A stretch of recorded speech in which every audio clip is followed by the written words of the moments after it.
Dah lama aku tak sarung kasut Aztec 2000 km 3.0 aku ni. Lepas aku injek hari tu aku simpan je dia, kesian. So malam ni aku bagi dia beraksi.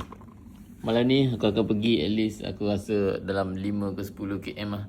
Untuk panic training aku Terengganu Marathon. Minggu depan je kan. Training pun tak lagi. Panic je lebih, trainingnya tak. Okay, tak nampak masa. Let's go. Mantap. Menyala weh. Betis hitam, kasut pink. Bah.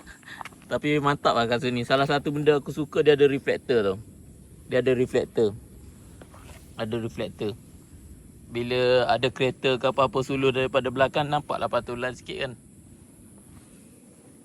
Sekarang aku lari tengah malam tau, dah gelap. Jom 5 ke 10 kilo. Langkah pertama. Belum mula lagi dah kembang kaki rasanya. Lama tak pakai kasut ni kan, aku rasa selesa pula. Selesa. Alhamdulillah malam ni 11 kilo. Selepas daripada aku rest lama itu, malam ni first 11 kilo aku lari non-stop. Walaupun slow, 1 jam lebih tadi, 1 jam 10 minit. Tapi aku boleh lari tanpa berhenti.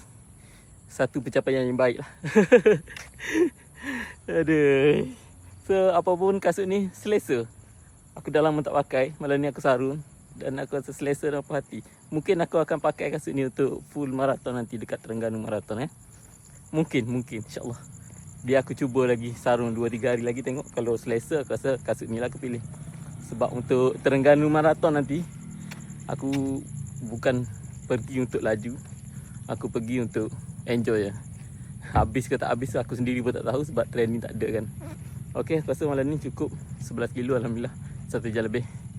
InsyaAllah esok recovery mungkin 5 kilo ataupun brisk walk sajalah.